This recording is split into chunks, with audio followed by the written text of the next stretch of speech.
evening, everybody. It is our favorite night of the month.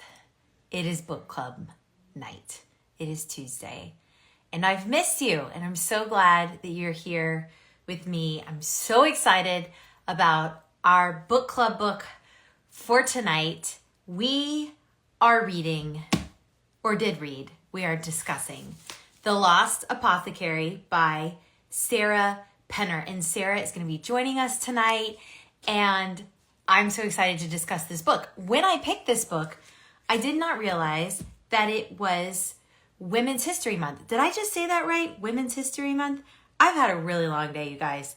Like, a really long day. I just came from a really cold, wet, rainy baseball game. And I ran home and warmed up some food and looked over my notes. Sarah's here. Hi, Sarah. I'm going to bring you on in just a second. Went to print out my notes and my printer is jammed. But that's okay because I have an iPad, so no big deal. International Women's Day. Thank you, Emily. I was killing time and waiting for somebody to tell me what it was. International Women's Day. I do know what it's called. I just lost my mind. And what a great book for International Women's Day, because this book really not only highlights women, it celebrates women. Sarah's going to read a passage from the book that I feel like just all encompasses International Women's Day. And I'm so glad that you are here. And I'm so glad that Sarah's going to be joining us. It's going to be a great night. This book had me almost from the beginning. In fact, I'm not sure how far into it I was when I think it's pretty early on in the book where the first guy gets poisoned with the egg, where she makes the egg, and I was hooked from then on. And I also liked the modern day character. So here's what our book is about. In case you're just joining us, in case you're one of those people who just likes to join us for the discussion and you didn't read the book, but you love to hear us talk about the books and you love to hear from the author, here's a short summary of this book. The Lost Apothecary is one of those books that has dual timelines. So you have Caroline in the present day who is going on an anniversary trip with her husband, and she finds out right before they leave, she sees his phone and she finds out that he has had an affair right before they leave for their trip. So she is like, peace out, I'm going on the trip without you. And she arrives in London. And while she's in London, she stumbles upon this adventure, or I don't know what you want to call it, like a excursion called mudlarking, which I have never heard of before, but apparently it's where people go down to the Thames River and they dig through the mud to find bones and jars and artifacts of history that has washed up on this on the banks of this river that is one of the oldest rivers. I was about to say one of the oldest rivers in the world, but I guess all the rivers are about the same age. But anyway, a river that surrounds a city that has deep, deep, deep history and stories to tell from the river. So our character Caroline, she finds this jar in while she's mudlarking, and now we have our backstory, and we have our apothecary, and her name is Nella, and Nella started out learning from her mother, wanting to help women, because often doctors during that time in history didn't take women seriously, didn't help them. And so she starts out by helping them with tinctures and remedies that she has made from all kinds of natural elements. We had a funny conversation in my office today about how you say the word tincture, and Ashley Tucker kept calling it tincture, and we were making fun of her. Sorry, Ashley, but thank you for the laugh. So anyway, Nella makes, she helps women by making them tinctures to help them with all of their various ailments, from female problems to trying to prevent pregnancy to a rash, whatever, a headache, anything that you have. I don't know what the discussion is going on, but I'm really distracted and I feel like I should be reading some of your comments, but that you guys have become friends with each other through the book club, and now you're having conversations without me. But anyway, I'm happy and I'm here for it. So, okay, so now we have Nella, and here comes this little girl. She's a little like maid servant, and her name is Eliza, and her maid, the lady that she serves has sent her to Nella to get a tincture to poison her husband, and the husband is evil. So before any of you go panicking about how this book is about like killing innocent men, they are not innocent men, they are evil men. And this man, I can't remember his name. Maybe I have it down here in my notes. Let's see. Was it Amwell? Mr. Amwell? Was that the bad guy? Anyway, he has been abusing poor little Nella and taking advantage of the people in his house. And his wife has decided that it's time for him to go. And so Eliza goes to Nella and she makes a poison egg. And this is where we have like one of the first scenes in the book.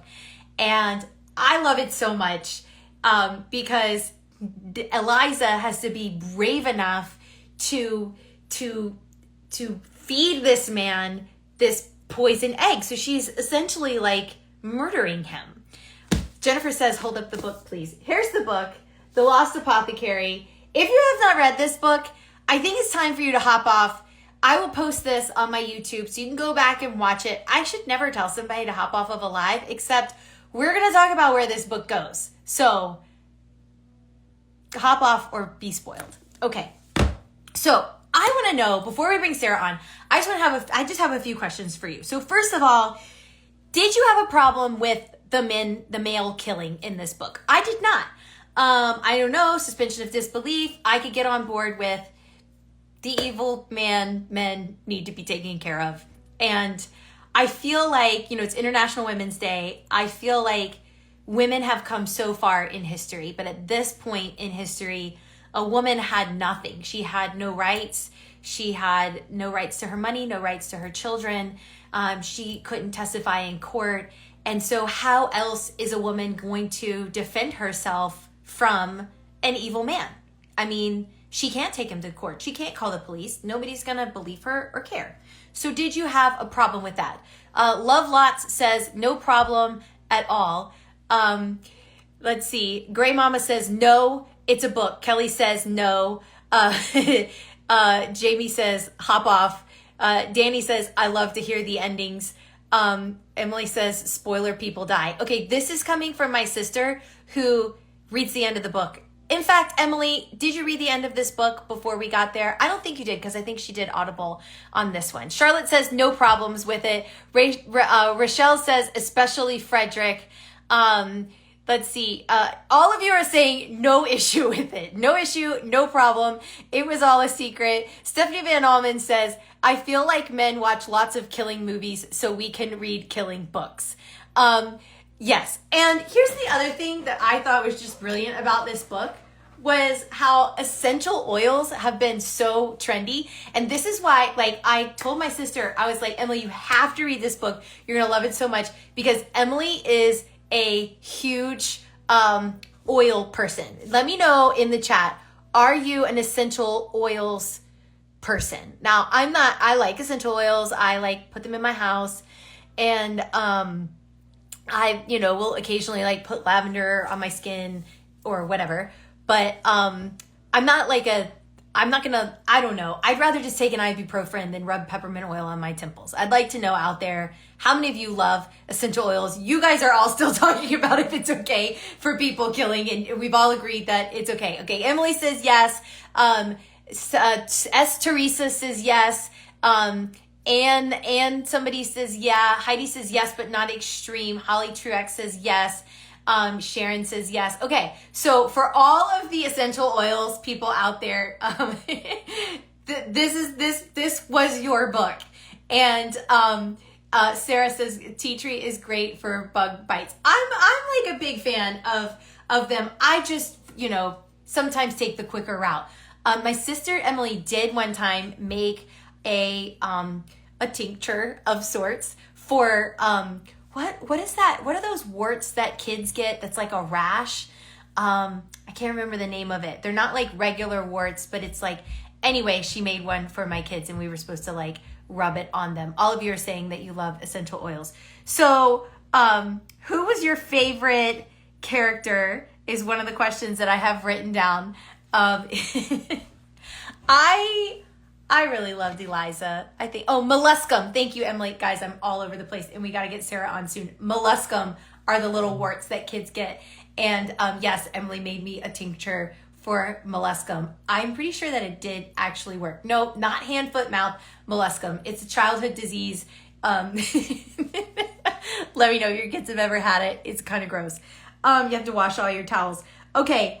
Did you have a favorite character? Mine was Eliza. You guys are all chiming in. You're saying Eliza. Eliza. Charlotte says, making concoctions makes me happy. All right, we all agree. Eliza was really a favorite. I think one of the reasons that Caroline, I was really conflicted with Caroline because I couldn't decide if I wanted her to forgive her husband or not. And I'm curious to know what you guys think about that. Should Caroline have forgiven her husband? Heidi liked Gaynor. Gaynor was a fun character. Billy Jars says, I loved Bachelor Alf. He was great too. And you guys are still talking about molluscum. Shan Gray says she loved Nella. A lot of you are chiming in saying you love Gaynor. Ginny Dillon says Bachelor Alf too. So, okay, did you think that Caroline should have forgiven her husband? You guys are like, no, nope. Sage Surge says, OMG, I love this book. Gaynor was my favorite character. Okay, so, all right, we are kind of on agreement. I agree. I don't think she needed to. I think it was her choice, and she chose not to, and she chose to do something for herself and to stop blaming him for how her life turned out, but to just do something for herself. Felicia Jimenez says, no chance. Ashley Tucker says, I did think for a minute that Caroline had poisoned her husband. Hey, you're jumping ahead to what we have to talk about, which was, I have to tell you guys, okay, here's the spoiler alert, so get off if you don't have spoiler alerts. Also, side note, I have these slippers on that my sister gave me, and I'm taking them off now because I was really cold when we came home from that baseball game, but now those things are making me sweat, so thanks, Emily. Okay. The reason that I chose this book, hands down, I'm reading it, I'm loving it, I'm totally into the story. And I have to say that the moment where her husband, when he started getting sick, I just thought he was sick. Like I never once thought, because he had said he had a cold and he asked her for the oil and she told him to use the eucalyptus, right? And when when he started getting sick, I never once thought, oh, she poisoned him or it was the eucalyptus oil. I don't know where I was. I wasn't on that track. I never saw the two stories coming together like that. And so when we found out that he had drank the eucalyptus oil, oh my gosh, I was like, no way. No.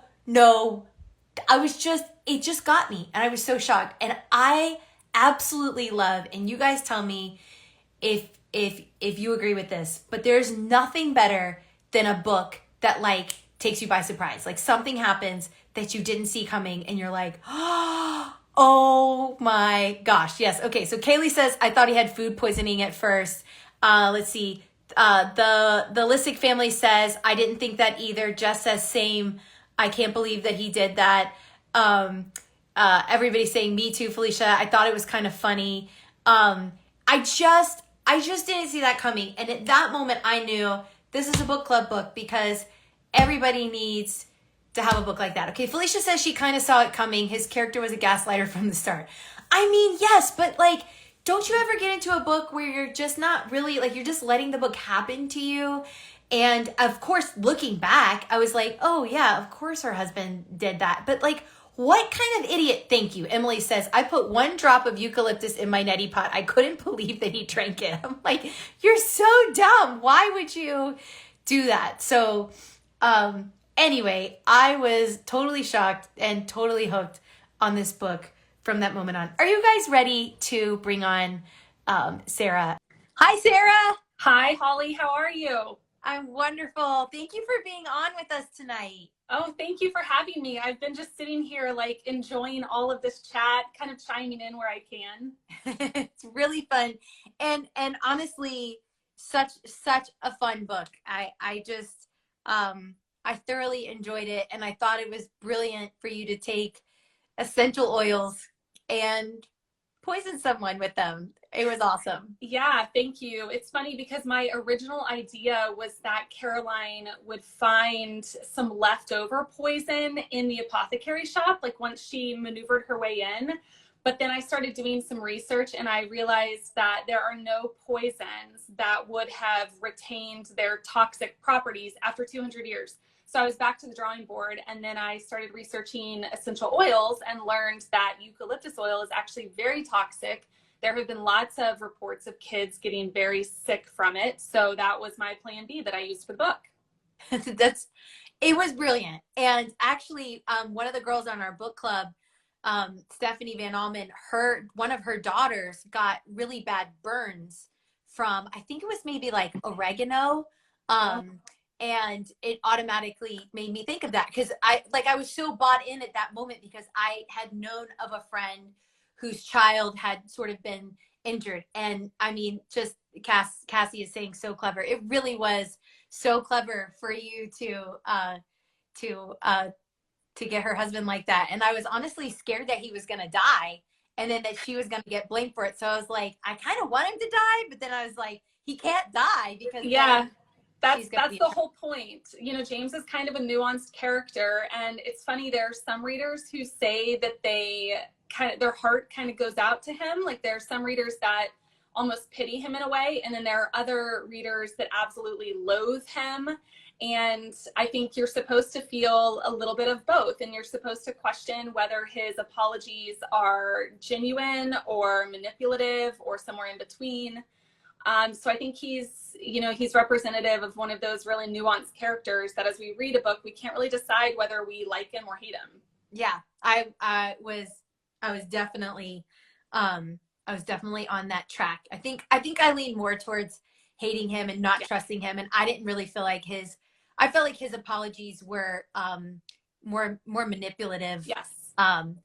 Just personally. A lot of people are saying he's a gaslighter.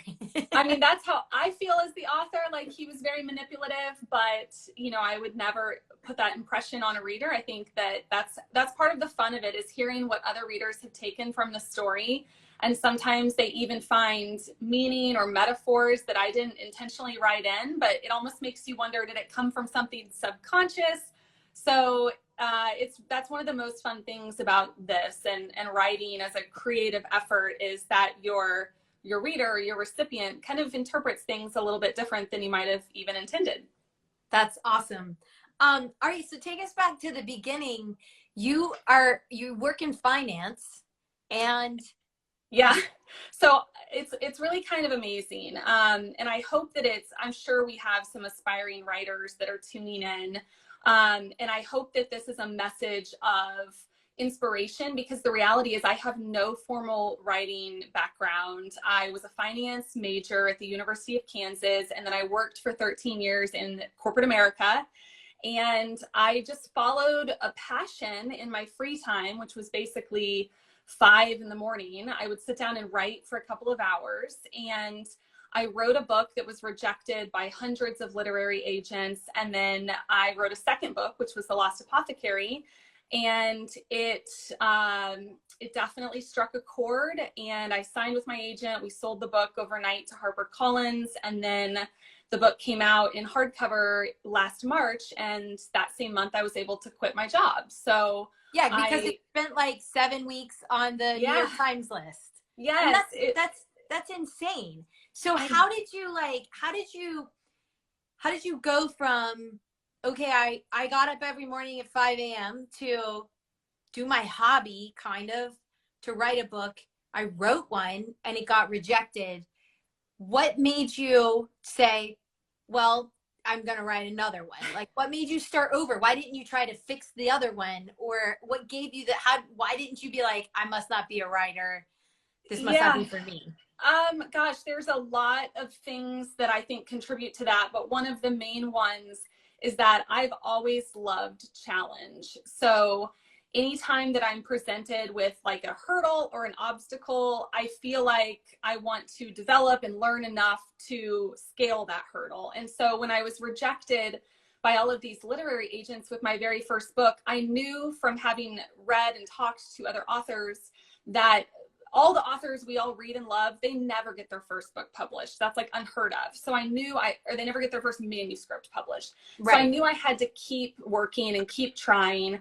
And I thought this might take 2 or 3 or 4 attempts before something actually hits. And I was very glad that it was my second book that because I would probably still be working at it and still working in finance and probably on book 3 or 4. But I feel really fortunate that this worked, and I've been really amazed by it. My agent, I was talking to her the other day, and she said it seems like everybody who reads The Lost Apothecary turns around and tells 5 of their female friends about it. And so that has been really cool. For whatever reason, it's just been a good conversation for people, and I think that's helped its success. Yeah, I would agree. So was there something that sparked your interest or your idea where you were like, you're like, okay, I know I'm going to try this again. I'm going to write another book. At what point did you go, this is what the book is about? So I'll tell you exactly what that was. That first manuscript that got rejected by so many agents, I asked those agents, what is the problem here? Is it the writing or is it the premise? And the feedback that I got back was that it was the premise. And the premise of that first book was that there were a couple of women in the story and things were happening to them. And then at the end, a man kind of comes into the story and resolves a lot of the problems that I had set up for the story.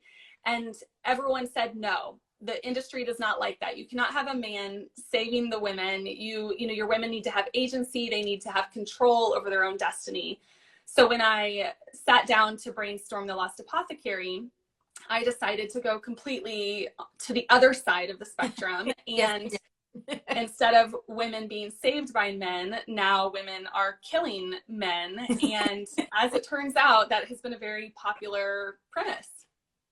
It is a popular premise. In fact, I meant to say this at the beginning, but have you, right after I read The Lost Apothecary, I don't know how this happened, but I read Finlay Donovan is Killing It. Do you know that book?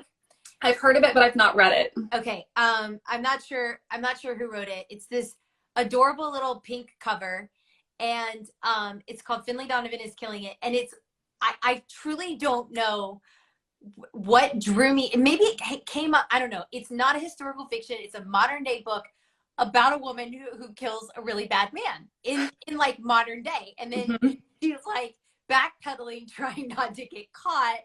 And anyway, it's a great little story, but I was like, this is so funny, but what is it that is like draws people to these sorts of stories? I think I've asked myself that question, and I think part of it is that one of the best things about fiction is that we can lose ourselves in these sometimes unrealistic scenarios and let our brains play with those scenarios, but not actually have to deal with the repercussions. And who of us hasn't thought to myself, oh, I really kind of wish that person wasn't around or wasn't in my life or what have you.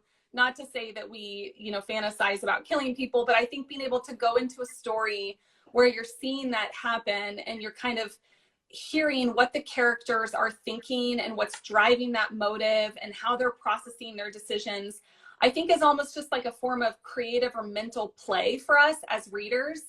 Because we don't necessarily get to think those own thoughts in our day-to-day lives. So that's kind of my thoughts on why readers like stories like this so much.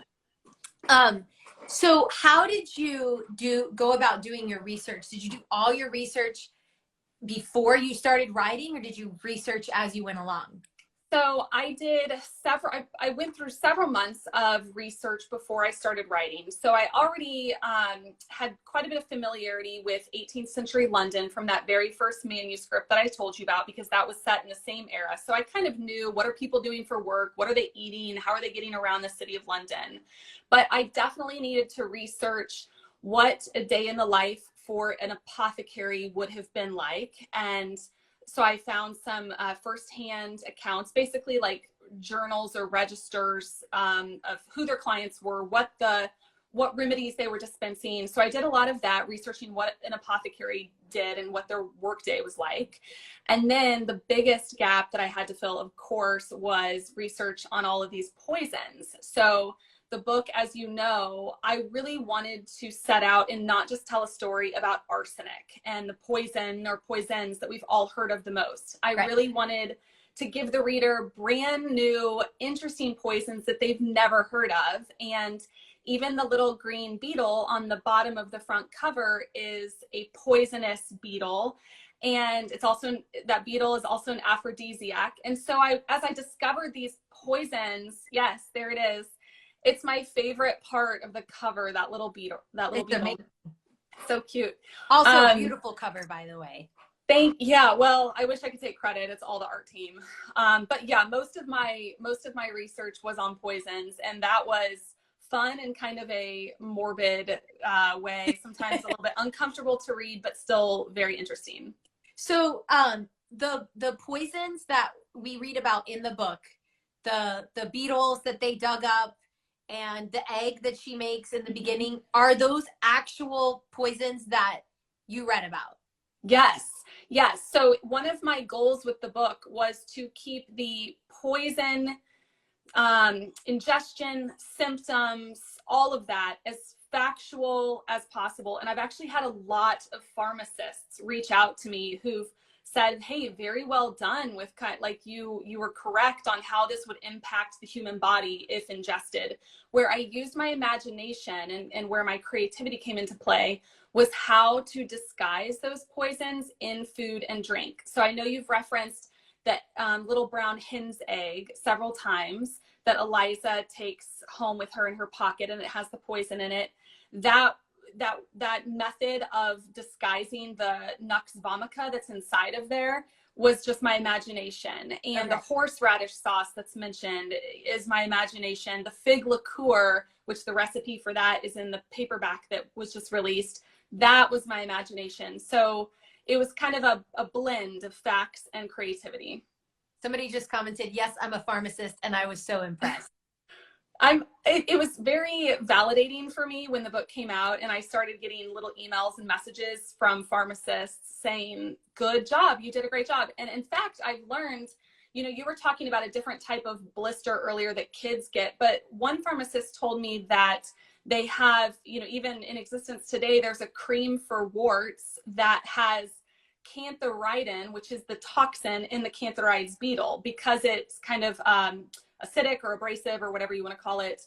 But I thought that was really interesting that they're still using that toxin even in present day. That's really fascinating. So now you're also writing your first time writer, essentially, and you did dual timelines. Was that difficult? Yeah, it was. I need a long break before I venture into that territory again. Writing a dual timeline story is essentially telling two completely different stories. I mean, it's London separated by 200 years. So you're creating two worlds, two settings. There's three characters in the story, the 3 point of view characters. And then of course, each timeline needs its own stakes and conflict and subplots, and then somehow you have to weave all of that together in a way that you're not spoiling the secrets and the cliffhangers and the twists that come throughout the book. So I remember times when I just thought, what am I doing? Like, I don't know how to weave this together anymore. I just feel like the manuscript is inherently broken. But we got through it. And I think the good news is that now as a reader, I think that we got the sequence correct and the secrets are revealed at the right time. But my next book is not dual timeline. I needed a break from that. It's all set in the same year. When you write dual timelines, I mean, I'm guessing you don't just write one all at one time and then one all at the other, but do you write them in chunks and then try to piece them together? So it's important to remember that most books, the author writes multiple drafts, dozens of drafts. So with the very first few drafts of The Lost Apothecary, I tried to get Nella's story on the page because that happens first. And Caroline is ultimately discovering what happened with Nella. So I needed to know what happened with Nella. So Gotcha. I drafted her story first, then I drafted Caroline's.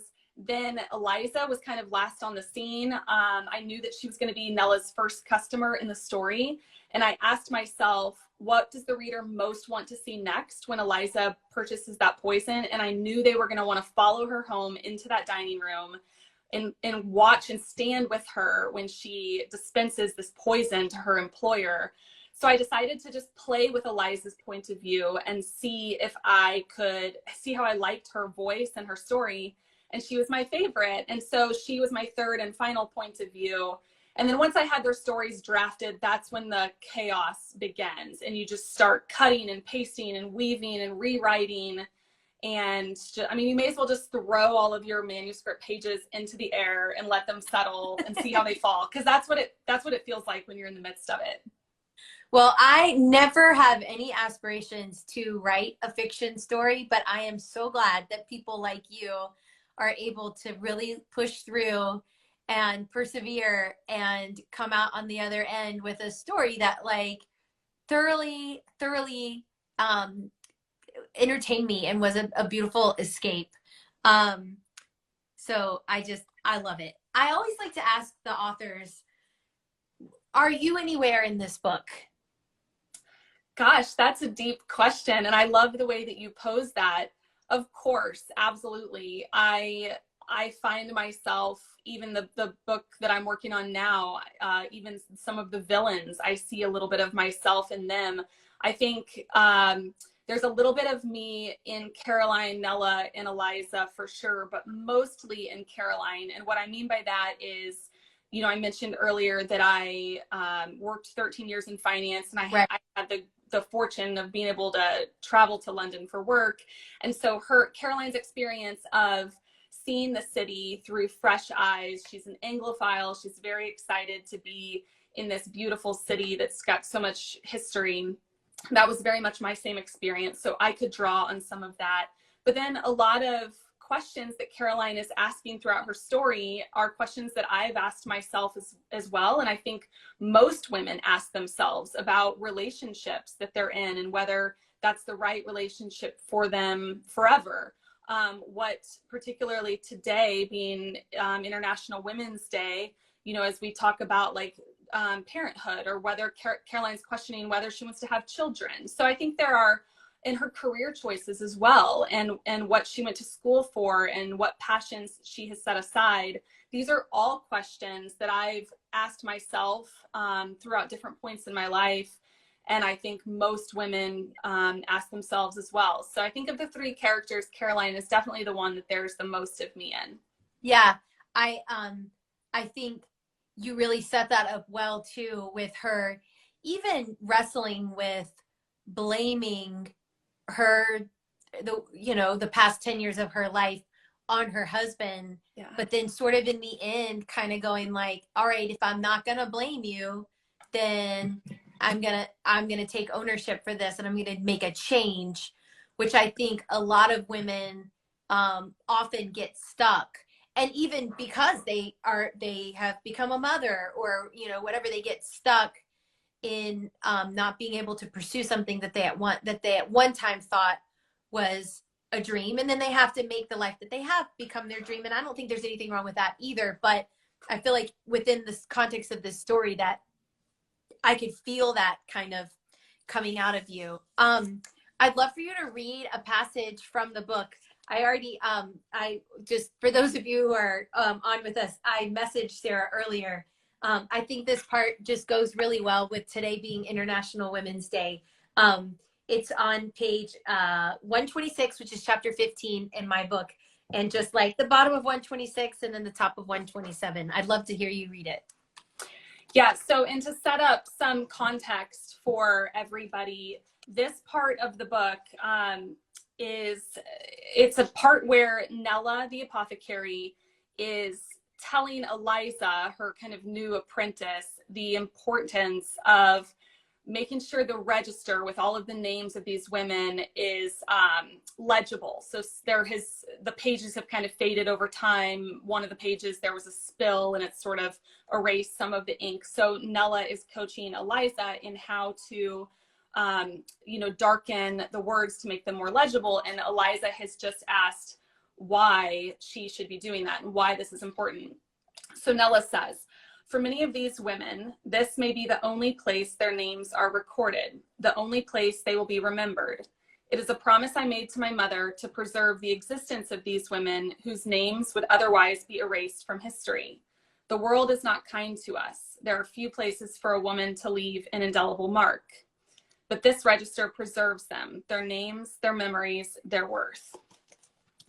So I think that paragraph really reflects one of the primary themes in the book and one of the main messages that I want readers to take away. And today is such a perfect day to be having this discussion and to read that passage, because as International Women's Day, I think we have such an opportunity to boost the stories and tell the untold histories of women who have come before us and done all of these amazing things. And so that's what Nella is really the point that she's trying to make is so many of these women, unless they were royalty or part of the monarchy, their names would never be remembered, but at least in her register, their names would be written down. And if nothing else, that's a place that they're remembered.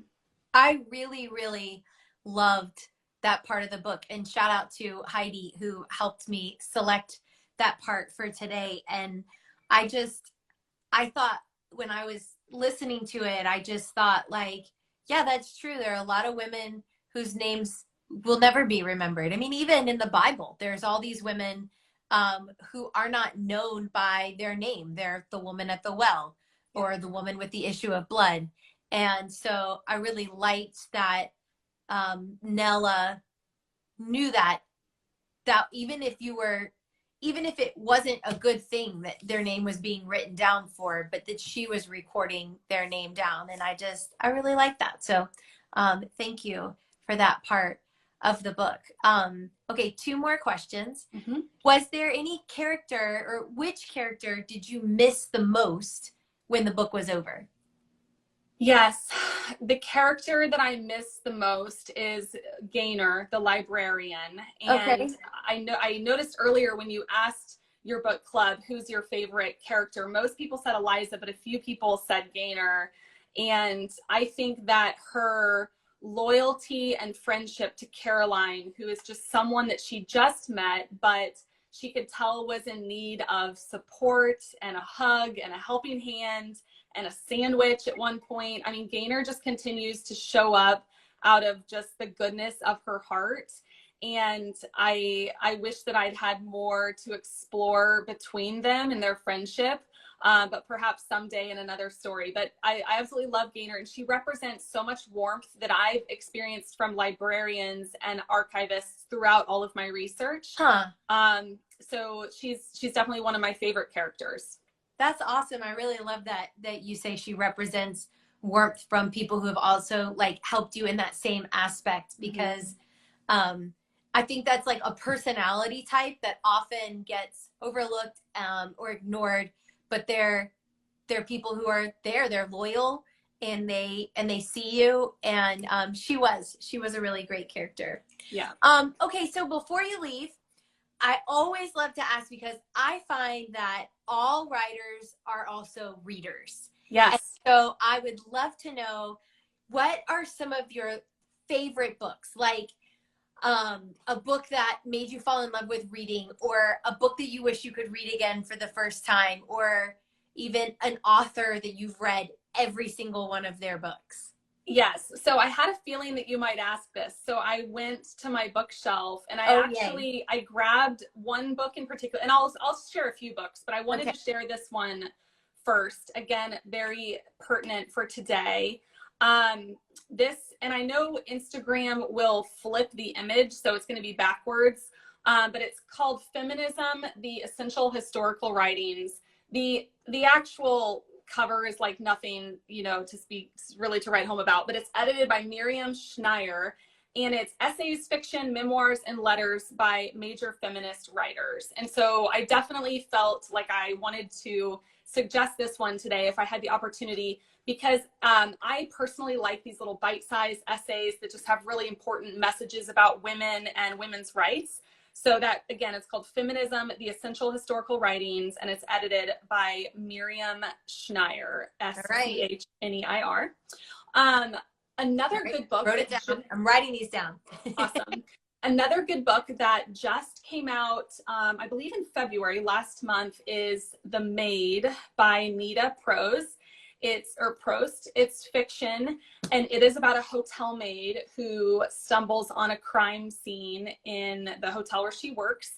It is a cozy mystery, so it's just a lot of fun sleuthing. It's one of those books that you just kind of want to curl up with a cup of tea. It's easy to read. It's not too dark. No, it's not too dark. No, it's what I would call a cozy mystery. So nothing too gory on the page. It's really more just a fun read, and the narrator has a great voice as well.